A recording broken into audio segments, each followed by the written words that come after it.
Alors, voilà bien le monde dans lequel nous vivons. Un monde d'hypermobilité physique et d'hypermobilité numérique.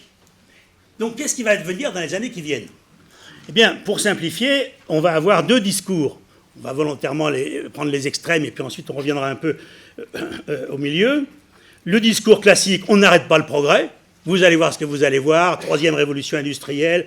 Le monde futur sera merveilleux. Et puis de l'autre côté, vous avez le fameux discours, les dégâts du progrès, qui vous dit c'est la catastrophe, ça va être l'effondrement. C'est ce qu'on appelle aujourd'hui la collapsologie et qui a un certain succès chez les jeunes. Donc il faut en parler pour expliquer pourquoi il y a une erreur de raisonnement derrière. Comme d'ailleurs derrière l'idée que le progrès ne s'arrête pas. Ce qui va nous amener à revenir à la vitesse économique. Donc je vous montre rapidement quelques idées d'ingénieurs. À gauche, c'est une idée qui fonctionne, c'est le drone personnel, le taxi-drone. Donc vous pouvez voler, et on vous parle aujourd'hui des voitures volantes pour éventuellement rejoindre les aéroports de Paris depuis le centre de Paris. Ça existe à Rio, à New York, avec les hélicoptères. Là, on le fera avec des drones qui coûtent un peu moins cher, qui sont peut-être un peu plus dangereux.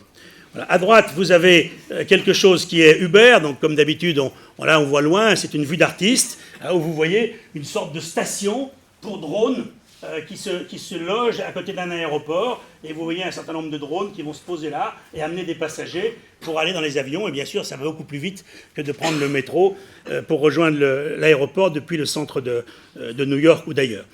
Le problème de ces techniques-là, c'est que techniquement ça peut fonctionner, même des fois ça fonctionne déjà. La question c'est quel est le débit? Autrement dit, combien vous allez faire passer de passagers par jour, et qu'est-ce que ça prend comme espace? Parce que quand il faut faire atterrir un engin comme ça, vous ne pouvez pas en faire voler un juste devant ou juste derrière. Donc on a un problème clé qui est celui de l'occupation de l'espace. C'est pour ça que quand vous entendez parler de livraison de drones, par drone de vos colis Amazon, ne croyez pas à ces supercheries-là.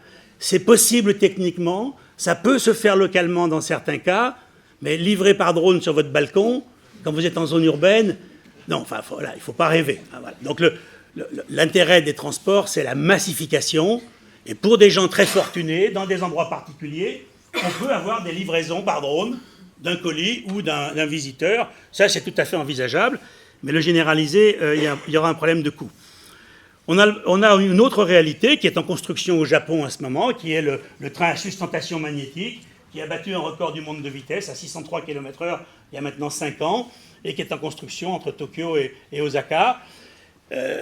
Qui va aussi sans doute rencontrer des problèmes, ne serait-ce que de capacité, parce que vous voyez que ici le nombre, c'était le problème de l'aérotrain en France, le nombre de places est limité, une rame de TGV, c'est 1000 personnes.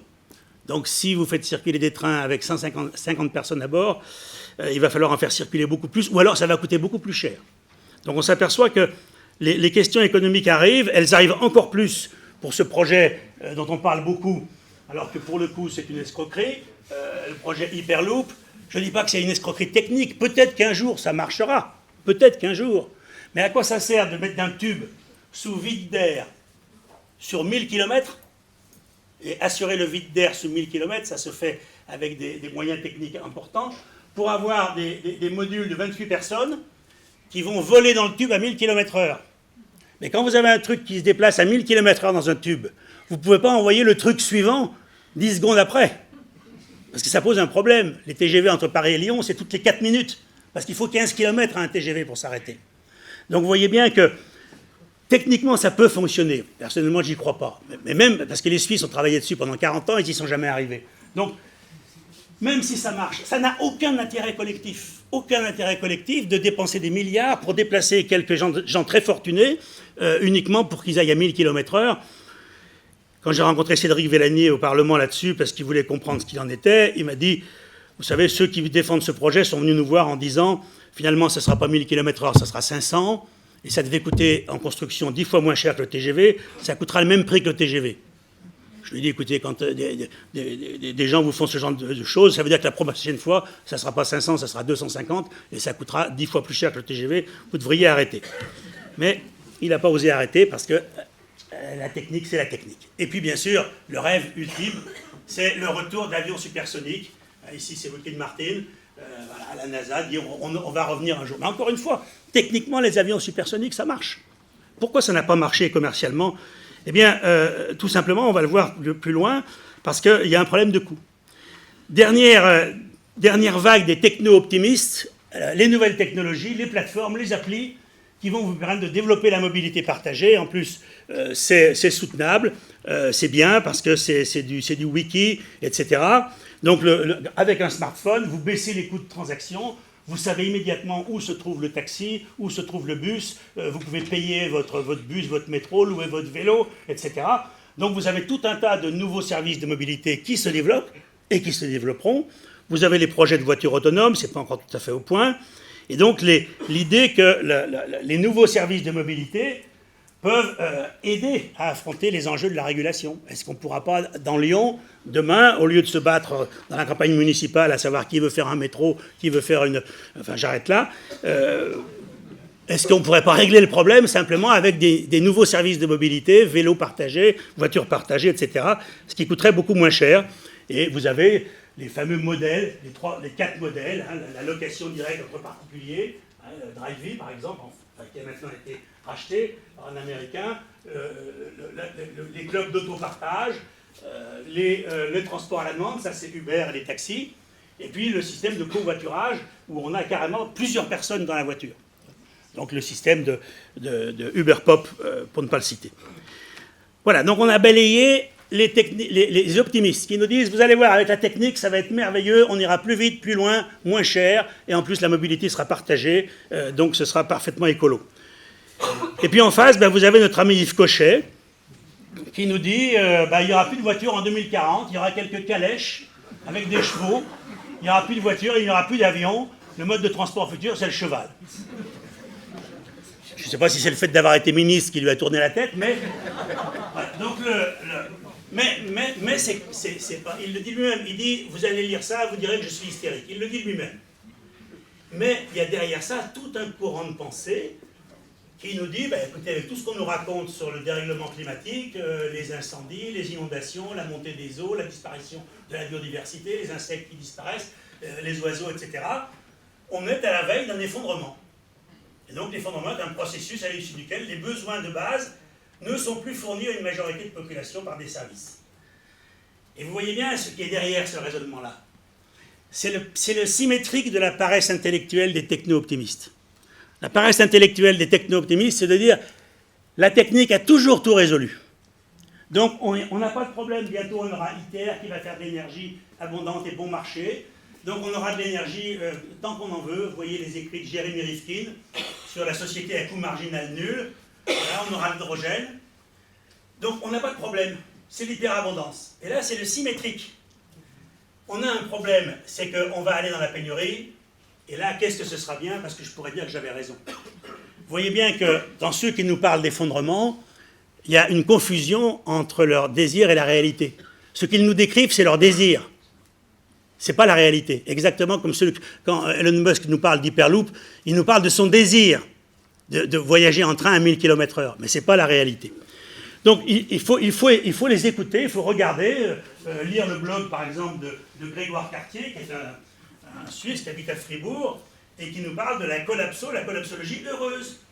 En disant, voilà, le monde va s'effondrer, mais c'est très bien comme ça. Parce qu'on va revenir à des vraies valeurs, parce qu'évidemment, chacun est bien d'accord avec ça, plus on est pauvre, et plus on est proche des vraies valeurs. Voilà, donc je suis un peu dur, mais pour bien montrer que derrière ces discussions, je ne dis pas qu'il ne va pas y avoir des problèmes, on va le voir tout à l'heure. Le monde va vers des transformations extrêmement importantes. Mais se contenter de dire le monde va s'effondrer, c'est un peu comme si je vous disais, de toute façon on va tous mourir. Non, il suffit de se coucher, puis terminer, on va tous dans le Rhône tout de suite. Ben non, justement. On sait qu'on va mourir un jour, mais ce qui est important, c'est la vie. Et c'est la façon dont on l'a fait. Et c'est pas le fait qu'on va un jour mourir qui est vraiment important. Et donc vous voyez bien que derrière ce discours de collapsologie, on retrouve cette idée de pénurie. Cette idée que le monde va vers une pénurie de métaux rares, de pétrole. Maintenant, on sait que le pétrole, il y en a encore pour des dizaines d'années, des centaines d'années. Le charbon, il y en a pour plusieurs siècles encore. Donc le problème du carburant fossile, c'est pas la pénurie, c'est l'abondance. On en a trop par rapport à ce que le climat, sans doute, peut absorber. Donc les télécommunications et Internet vont bientôt consommer plus d'énergie que le transport aérien dans le monde. Donc pensez-y, chaque fois que vous faites une requête, simplement pour montrer à votre voisin que vous aviez raison sur la date de naissance d'un auteur. Voilà, vous faites une requête, crac, vous faites tourner Internet et ça coûte de l'énergie. Voilà, les infrastructures de transport vont être affectées, ça c'est vrai. Il y a des voies ferrées qui sont inondées, il y a des villes qu'il faudra déplacer. Et donc l'idée, c'est de remettre en cause la mondialisation. Et vous voyez bien que quand ils disent ça, c'est parce qu'ils n'aiment pas la mondialisation. Et encore une fois, ils prennent leur désir pour des réalités. Mais il y aura bien sûr des changements extrêmement importants. Un type de changement très simple.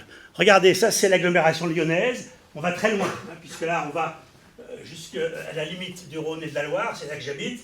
Et vous voyez, ça c'est Lyon. Et voilà la distance moyenne faite par les gens qui travaillaient dans ces zones en 1968. Donc vous voyez que la distance moyenne, elle est inférieure à 5 km. Sauf quelques zones ici, autour de Roanne, etc. Et regardez ce qui était la situation en 2011. Excusez-moi, il faut que j'appuie encore une fois. Voilà. Donc ça, c'est ce qu'on appelle l'étalement urbain. Et c'est ce qu'on appelle aussi la dépendance à l'automobile. Donc vous voyez toute la plaine de l'Ain ici. Vous voyez des personnes qui vont travailler jusqu'à 17, 20, 25 km par jour. Et regardez, là, juste à côté de ma commune, ici, on est encore dans le Rhône, là, vous avez des personnes qui, en moyenne, font 25 à 30 km par jour pour aller travailler. Et puis c'est la même chose ici pour toute la plaine de la Loire. Donc, quand vous parlez d'effondrement, bah, évidemment, pour ces personnes-là, ce serait la catastrophe. Si demain, il faut payer le prix de l'essence 10 à 15 euros le litre, et si vous avez un péage urbain ou une interdiction de rentrer dans Lyon en voiture, ou je ne sais quoi, il y a des raisons de s'inquiéter. Ça s'appelle les gilets jaunes, ça. Parce qu'à force de leur dire que c'est la voiture qui pose des problèmes, eux, ils se rendent bien compte qu'ils sont dépendants de la voiture, et quand on leur fait en même temps une réduction de vitesse, plus une hausse du coût, c'est-à-dire une baisse de la vitesse généralisée sur ces deux termes, ben, il ne faut pas être surpris qu'il y ait quelques réactions relativement violentes. Donc pour comprendre ce qui va se passer et pour s'éloigner à la fois des techno-optimistes, qui sont trop optimistes, et des collapsologues qui projettent trop leurs désirs, il faut revenir à cette notion de vitesse économique, mais en ajoutant une dimension. C'est que dans la vitesse économique, par exemple, quand je prends l'avion, 5 centimes du kilomètre, je ne paye pas les coûts externes de l'avion. Je paye que les coûts de fonctionnement. Je ne paye pas les coûts du changement climatique, la pollution, le bruit, etc. Donc il faut ajouter ce coût kilométrique, il faut ajouter ici le coût social. Et là, vous voyez des choses très différentes. Vous voyez par exemple que le coût de la voiture en zone rurale aujourd'hui est largement payé par les taxes que paye une voiture diesel qui roule aujourd'hui en zone rurale. Avec les taxes qu'elle paye tous ses coûts externes, y compris les changements climatiques.